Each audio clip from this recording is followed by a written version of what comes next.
একদিন হজরত উমর রাদিয়াল্লাহু তাআলা আনহু রাসূল করিম সাল্লাল্লাহু আলাইহি সাল্লামের হুজরায় প্রবেশ করলেন।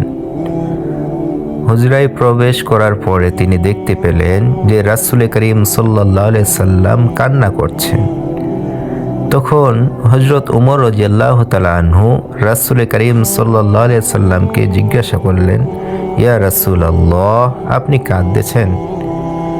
তখন রাসূল করিম সাল্লাল্লাহু আলাইহি সাল্লাম বললেন, হে উমর, আমি কাদার কারণ হচ্ছে আল্লাহ তাআলা বৃদ্ধদেরকে মাফ করে দেন যখন তারা গুনাহের জন্য আল্লাহ তাআলার কাছে মাফ চান, রোনা জারি করেন। তখন উমর রাদিয়াল্লাহু তাআলা আনহু বললেন, ইয়া রাসূলুল্লাহ, এটা তো খুশির সংবাদ, আপনি কাঁদতেছেন কেন?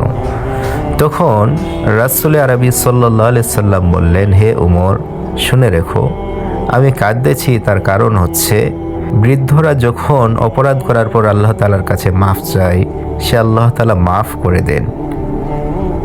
আর সেই বৃদ্ধ মানুষগুলো কিভাবে আল্লাহ তাআলার নাফরমানি করে।